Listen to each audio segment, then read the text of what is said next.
ఇవాళ ఈ వీడియోలో మనం ఎన్ఎస్సి అండ్ బిఎస్సి ఈ రెండు ఇంపార్టెంట్ స్టాక్ ఎక్స్చేంజ్ల గురించి మాట్లాడుకుందాం. కాస్త హిస్టరీలోకి వెళ్తే 1994 లో మన ఇండియా లోపల ఎలక్ట్రానిక్ ట్రేడింగ్ స్టార్ట్ అయింది. ఈ ఎలక్ట్రానిక్ ట్రేడింగ్ కన్నా ముందు అంటే 1994 కన్నా ముందు ట్రేడింగ్ ఎలా ఉండేదంటే అప్పుడు స్టాక్ ఎక్స్చేంజ్లు ఏవైతే ఉన్నాయో ఆ స్టాక్ ఎక్స్చేంజ్ల యొక్క ట్రేడింగ్ ఫ్లోర్ల మీద ట్రేడర్స్ నిలబడి గట్టిగా అరుస్తూ చేతులతో సిగ్నల్స్ ఇస్తూ ఒక కంపెనీ యొక్క షేర్స్ ని బై ఆర్ సెల్ చేసేటోళ్ళు. ఇలా ట్రేడర్స్ ఫిజికల్ గా స్టాక్ ఎక్స్చేంజ్లకు వెళ్లి ట్రేడింగ్ చేసేటోళ్ళు. ఆ సమయం లోపల మన ఇండియాలో టోటల్ గా 24 నుంచి 25 రీజనల్ స్టాక్ ఎక్స్చేంజ్లు ఉండేటివి. అయితే ఇందాక చెప్పుకున్నట్టు 1994 లో సెబీ ఎలక్ట్రానిక్ ట్రేడింగ్ ని స్టార్ట్ చేసింది. 1996 లో ఈ డీమాట్ అకౌంట్ సిస్టమ్ ను ఇంట్రడ్యూస్ చేసింది. డీమాట్ అకౌంట్ అంటే డీమెటీరియలైజ్డ్ అకౌంట్. అంతకుముందు ఈ డీమాట్ అకౌంట్ లేకన్నా ముందు మనం ఏదైనా కంపెనీ లోపల షేర్స్ ని కొంటే మనకు మెటీరియలైజ్డ్ రూపంలో అంటే పేపర్ రూపంలో ఆ షేర్స్ ని రాసిచ్చేటోళ్ళు. అలా షేర్స్ ని రాసిచ్చిన పేపరు ఒక్కోసారి చినిగిపోతుండే, ఒక్కోసారి పాడైపోతుండే, లేకపోతే ఎవరితోనైనా దొంగతనం చేయబడుతుండే.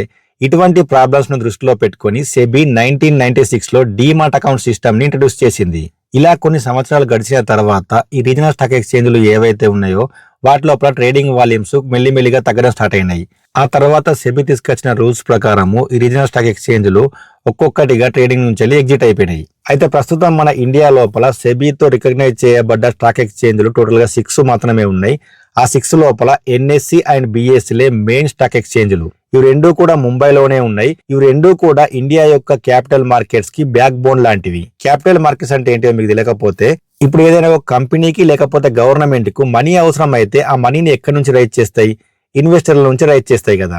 అలా ఇన్వెస్టర్ల నుంచి వెళ్ళి ఏదైనా ఒక కంపెనీ అండ్ గవర్నమెంట్ మనీని రైజ్ చేయడానికి అనుకూలంగా ఉండే మార్కెట్ అనే క్యాపిటల్ మార్కెట్లు అంటాం. ఈ క్యాపిటల్ మార్కెట్ లోపల primary market and secondary market అని 2 రకాలు ఉంటాయి. ప్రైమరీ మార్కెట్ అంటే ఏదైనా ఒక కొత్త కంపెనీ ఐపీఓ ద్వారా ఆ కంపెనీ యొక్క షేర్స్ నమ్మి మనీని రైజ్ చేయడానికి అనుకూలంగా ఉన్న మార్కెట్ నే ప్రైమరీ మార్కెట్లు అంటాం. సెకండరీ మార్కెట్ అంటే ఇలా ఐపీఓ ద్వారా ఇష్యూ చేయబడ్డ షేర్స్ ని ఎన్ఎస్సి అండ్ బిఎస్సి లాంటి స్టాక్ ఎక్స్చేంజ్ల ద్వారా మాలాంటి రీటైల్ ఇన్వెస్టర్లు బై ఆర్ సెల్ చేసే మార్కెట్ నే సెకండరీ మార్కెట్ అంటాం. సో ఈ ఎన్ఎస్సి అండ్ బిఎస్సి అనే స్టాక్ ఎక్స్చేంజ్లు మెయిన్ గా సెకండరీ మార్కెట్ ప్లాట్ఫామ్స్. ఇప్పుడు అర్థమైంది కదా, ఈ ఎన్ఎస్సి అండ్ బిఎస్సి లాంటి స్టాక్ ఎక్స్చేంజ్ల లోపల ఆ ఎక్స్చేంజ్లో లిస్ట్ చేయబడ్డ కంపెనీల యొక్క షేర్స్, ఆ కంపెనీల యొక్క డెరివేటివ్స్, డెప్ట్ అండ్ అదర్ సెక్యూరిటీస్, ఇలా అన్ని రకాల సెక్యూరిటీస్ యొక్క ట్రేడింగ్ జరుగుతుంది.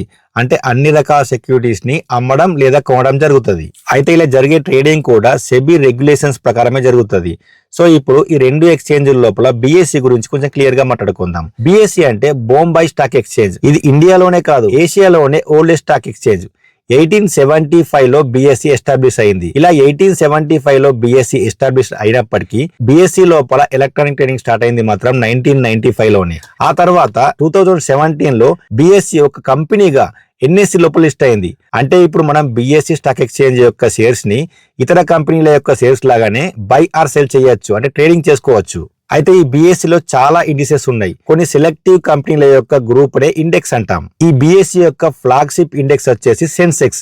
ఈ సెన్సెక్స్ లోపల 30 కంపెనీస్ ఉంటాయి. దీన్నే బిఎస్సి 30 అని కూడా అంటాం.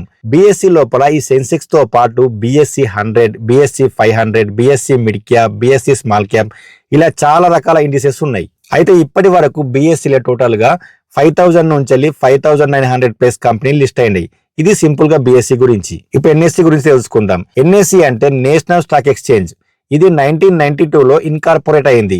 1993 లో సెబీతో రికగ్నైజ్డ్ అయింది. 1994 లో ఎన్ఎస్సి ఆపరేటింగ్ స్టార్ట్ అయింది. అయితే ఈ ఎన్ఎస్సి ని ఫస్ట్ నుంచి ఎలక్ట్రానిక్ ట్రేడింగ్ తో స్టార్ట్ చేసిర్రు. మరి బిఎస్సి స్టాక్ ఎక్స్చేంజ్ ఉంది కదా, బిఎస్సి ఉండగా ఎన్ఎస్సి ఎందుకు క్రియేట్ చేసిర్రు? ఎందుకంటే ట్రాన్స్పరెన్సీ కోసం, ఎఫిషియన్సీ కోసం అండ్ నేషనల్ వైడ్ యాక్సెస్ కోసం ఎన్ఎస్సిని క్రియేట్ చేసిర్రు. ఈ ఎన్ఎస్సి లో ఫ్లాగ్షిప్ ఇండెక్స్ వచ్చేసి నిఫ్టీ 50. ఇందులో 50 లార్జ్ క్యాప్ కంపెనీలు ఉంటాయి. ఈ నిఫ్టీ 50 తో పాటు ఎన్ఎస్సి లో Nifty next 50, Nifty 500, bank Nifty, Nifty IT, ఇలా చాలా రకాల ఇండిసెస్లు ఉన్నాయి. ఇప్పటి వరకు ఎన్ఎస్సి లో 2000 నుంచి 2800 ప్లస్ కంపెనీలు లిస్ట్ అయినాయి. బిఎస్సి తో పోలిస్తే ఎన్ఎస్సి లిస్ట్ అయిన కంపెనీలు తక్కువే అయినప్పటికీ ఈ ఎన్ఎస్సి లిస్ట్ అయిన కంపెనీల లోపల లిక్విడ్ అనేది చాలా ఎక్కువగా ఉంటుంది. ఈ ఎన్ఎస్సి కూడా బిఎస్సి లాగానే ఒక కంపెనీ లాగా ఫ్యూచర్ లోపల లిస్ట్ అవ్వబోతుంది. ఇది సింపుల్ గా ఎన్ఎస్సి గురించి. నెక్స్ట్ వీడియోలో మనం నిఫ్టీ 50 అండ్ సెన్సెక్స్ గురించి మాట్లాడుకుందాం. అప్పటిదాకా be healthy, happy investing and Jai Hind.